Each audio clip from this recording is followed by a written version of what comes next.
Good evening, everybody. I got this package just yesterday, I believe it was, or the day before. I can't remember. Came the night, 2 days ago. I did a video on it, but you know, I didn't like the video. So it's in the box. I had look. My wife asked me, did I need it, want to get anything? I told her, okay, let me look. Came off Amazon, and I said I found something that I could use. I can't pronounce the name of it, but there's the name of it. It's a tripod for hunting. It has 3 legs. The legs all come down. All the legs come down. They lock. They lock in place. All the legs lock, so they do. I unscrew it one way and screw it the other way. It locks them.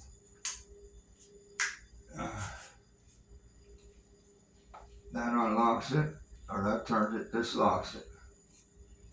Okay, there's the thing about it. Yes, this is a tripod for hunting. Let me get it to do right. See, when I'm sitting down in my chair, it goes up a little higher than that, but I don't have it extended out right. Let me show you something else. That's called a shooting stick right there. That's what that's called. You prop your gun or your bow on there, and it helps you hold the bow steady when you're sitting down. When you're sitting in your ground blind, this here has a little compass. It tells you if it's level, which is not. Which right there would be level. Oh no. That might have to come down a little more. See, when it's in the ground blind, I'll have to level it out so it could be level for shooting.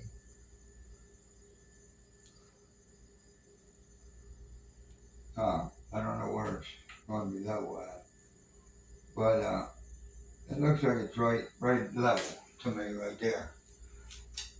This costs like $40, and I had got that, like I said, on the 9th, and I like it.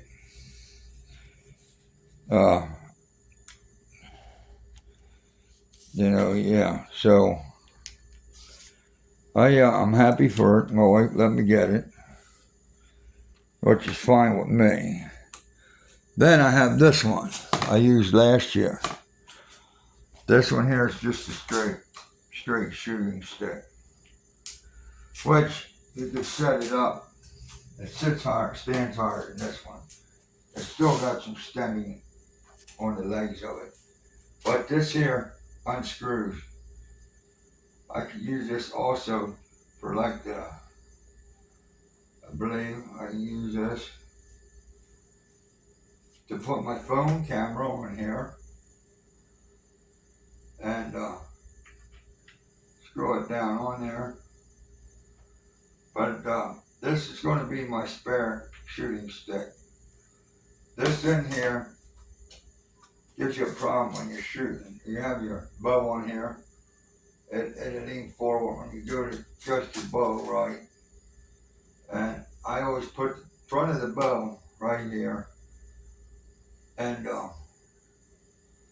the thing is, it'll either come this way or it goes that way. And if you're trying to level this one here out, like I said, You either gotta go this way, or you gotta go this way, or you gotta go this way. And the windows are only so far. So if I'm sitting in my ground blind, I have to adjust this too, down or up. Excuse me. We're gonna say right here. And then I have to move up on my ground blind just to look out the bow, out the scope. But this has a mark on it where you can only come up so far. It says stop on it there. It says stop. Now you lock and line with this here like your bicycle seats do. And this here has numbers as high as you need to go. I think I had this like between 55, which is right there, and 53 last year. Yeah, so I have my chair over here. I might be able to demonstrate it for you on that new bow or that new shooting stick. Give me a second. I can spin. I can tell you how high I'm going to need it. Let me get my sheet out. Now, I haven't had this out all summer long. I don't use this while I'm not hunting. And so it's going to be a prick now for me to open this up. There we go. Okay. All the legs should be about right. Okay, yeah. This goes up. This goes down. Let me get these legs straight. Okay, so yeah, if I'm sitting like this, and this comes closer to me, and I'm looking out my window, and I see a deer coming, I could go like this, or I could go up a little higher. This is just an example with the bow right there, laying in there, like that. The scope's here. I should be able to see out that scope real good. And if I have to go high or low, I can just move the bow down a little bit instead of adjusting these legs anymore. You can only adjust these with the window height. You don't want to go too high, because when you go to shoot your bow, you hit the top of the blind. These are not good for in the tree or anything. So we're going to take this back down here a second. I'm going to show you something else on these things.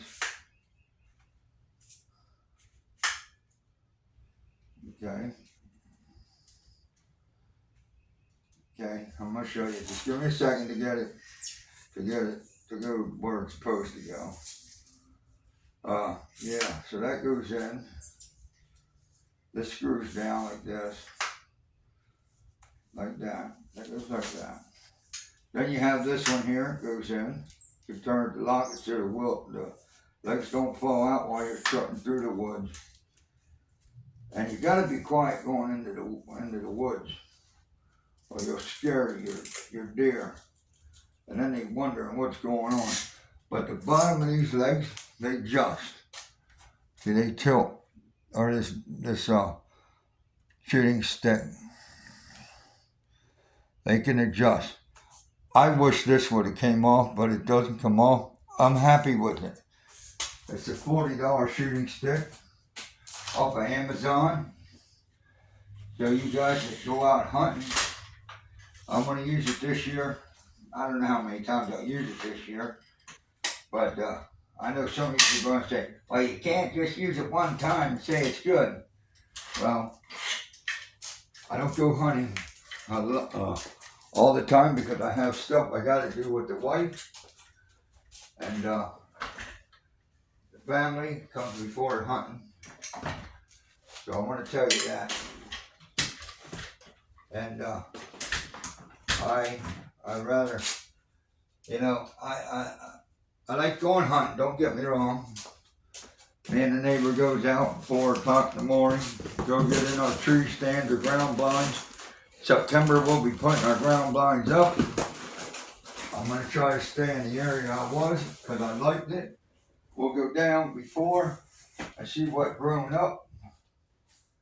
And that way, if something's in our way, we could get it cut down and stuff.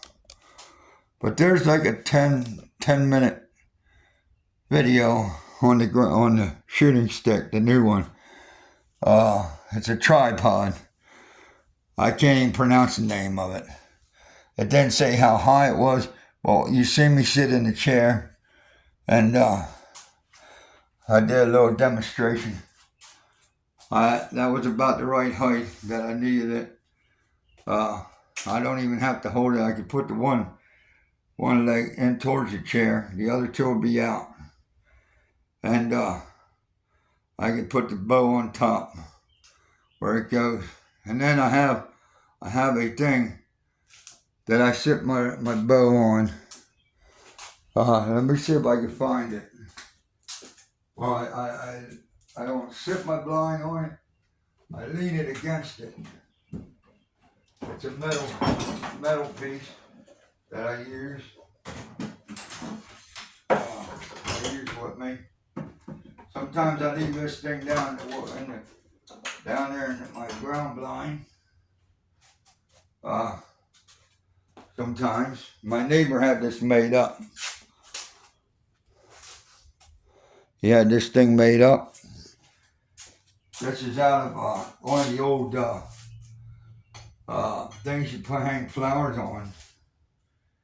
But I like to get this all covered up. I prop my bow up on here, in between here. That way if I see a deer or I see whatever I'm hunting for, with the bow at the time, you know, at least it'll be there. And stuff. All I gotta do is reach for it. This goes down. Usually I have this over here on this side. The bow's sitting right here. The butt of the gun is extended out so far if I need it. And if I extend it out too far, then the bow doesn't want to sit in it right. But that's okay.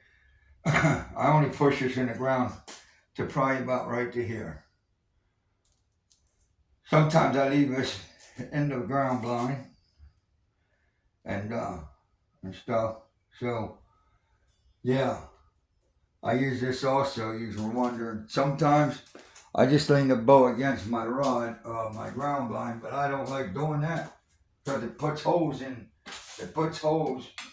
the ground blind, and then that's when your blind starts leaking.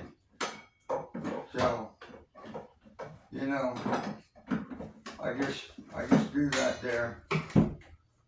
I just do that there and stuff. But there's a little demonstration what I use. I use, of course, a ground blind. I use a Barnett bow, which I just got last year. I have that thing hanging up right there in that case over there. It's a brand new Barnett. Let me show you something else before I get out of here and stop this video. Let me see.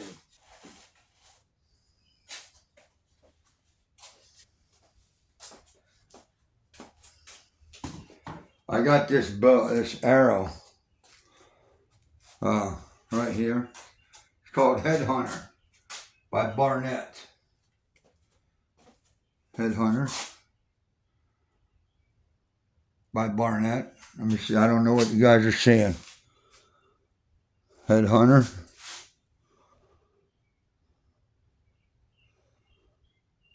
And it's by Barnett. Right there. Focus.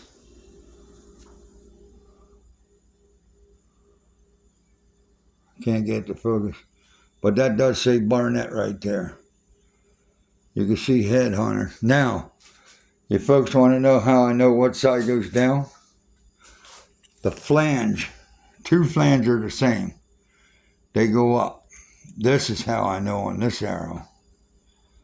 This says, this vein down.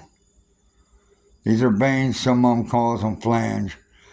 My other arrows that I got with these ones, I have light up nocks. So when it launches from the bow,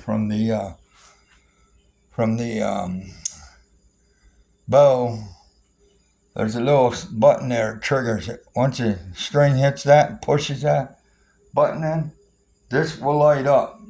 And if you hit a deer or whatever you're hunting,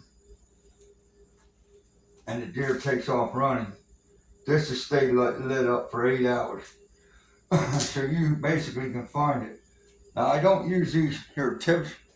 These are practice tips right here. Don't know what you guys see in there.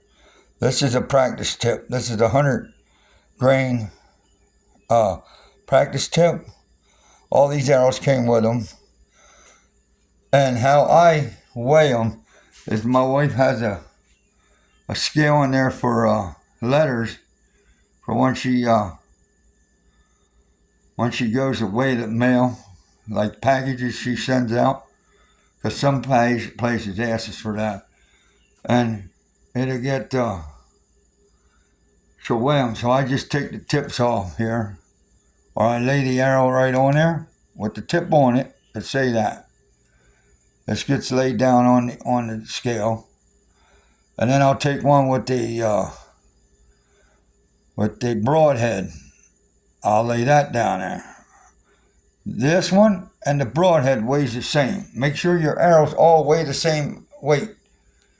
I got 100 grain broadheads that I bought when I bought this Barnett. My neighbor got this here, Barnett arrows. I got 3 of these arrows. The quiver only holds 3 arrows.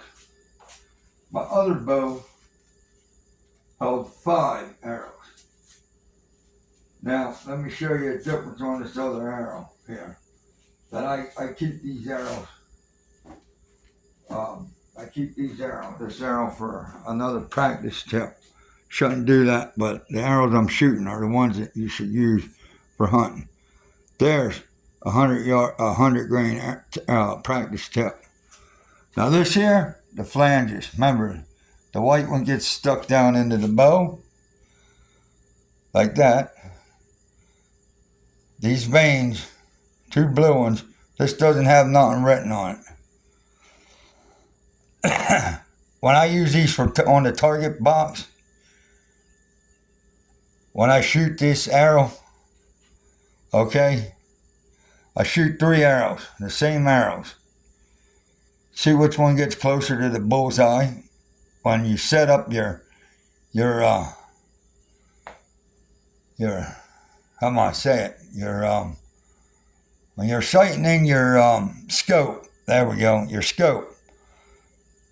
You shoot your arrow first to see where it hits. So say it hits a little high and the bullseye's right here, and you're up here.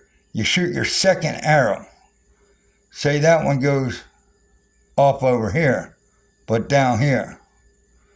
And then you shoot your third arrow, say it hits right at bullseye. That's where you want it. Anywhere in between that red circle in the center, even on the a little bit on the outside of that red, you're good. But if you're going up this way and the red's here, it's no good. That means you either got to bring it down like that and say the red's over here and you're here. You bring it down, across, and see if it hits as you're shooting them. And then once you shoot them, it will tell you if you're good or not. And say you hit bullseye, well then that's good. We'll go and set our stuff up in September. We'll go down to the woods where we go, game lands, And we'll go down. And we'll take the ground blinds down. I'll ask my neighbor, are we going down with the ground blinds? I'll say yes or no. And we're just going down to, I guess, to see what's in the way of our shooting. I'll help him clean an area out for himself. He'll tell me where to go, cut the branch off. I'll cut the branch off with a machete. And then he'll do the same thing with me. Either he'll start at my site or his site. So my site would be closer. As soon as you go down in the woods, you make a left, walk down in between two trees, go in here, then you make a right, and then you go up on this little stone pile or a rock pile, whatever you want to call it, and then down. I got reflectors all around my stuff. You're supposed to have reflectors. I have an orange ribbon in the tree. Someone comes in there, they'll know. But I always have orange on. I either wear my orange jacket or orange hat, which I'll show you my hat. It's a winter hat. And if I'm going out just squirrel hunting, I'll show you another one. This is my winter hat. It gets so friggin' hot. I gotta take this off sometimes in my ground blind. Now this is for squirrel hunting or small game hunting, rabbits and stuff. So this is what I use there. And I'll use an orange vest. It's not as cold, but that's what I use. And I have my bag on me, so if I need, sometimes I'll just take my my 12 gauge with me. I got to get some better ammo that will do the damage to, not damage, but a squirrel in the tree, and stuff. It's actually for rabbits or squirrels and rabbits. So I have to go to Walmart and buy some to see what they cost. But anyway, there's a little story on hunting that I use.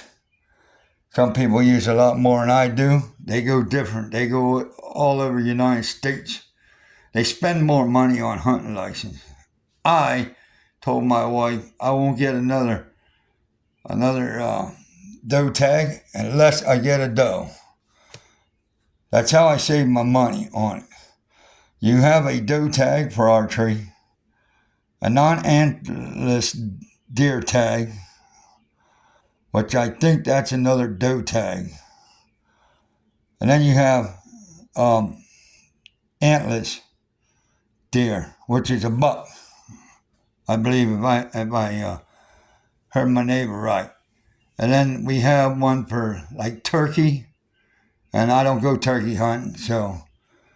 And then I have small game, squirrels, rabbits, stuff like that.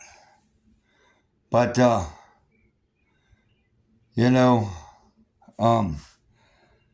that's what I use for small game is my 12 gauge. We go basically to where we go deer hunting, or we'll go different places. Like we won't go to Pinchot Park because you can have 12 gauges. We can't take rifles up there for deer. You have to use slugs. So what's the use of going up there? It's good for squirrel. That's a place in our town where I'm at. We also have a shooting range not far from it. Let's see. Well, where we go hunting ain't far from me or my neighbor. Sometimes he'll go by himself. If I have something to do, or if he has something to do, he'll let me know, hey, we're not going today. If it's raining out, we won't go. If it's too windy out, we won't go archery hunting or rifle hunting. So, some folks wanted to know what I use when I'm out hunting. So there's a little story for you. Thanks for watching. Thanks for the 57 subscribers. Like, share this video. Hit the notification bell. Comment. And I'll see you on the next one.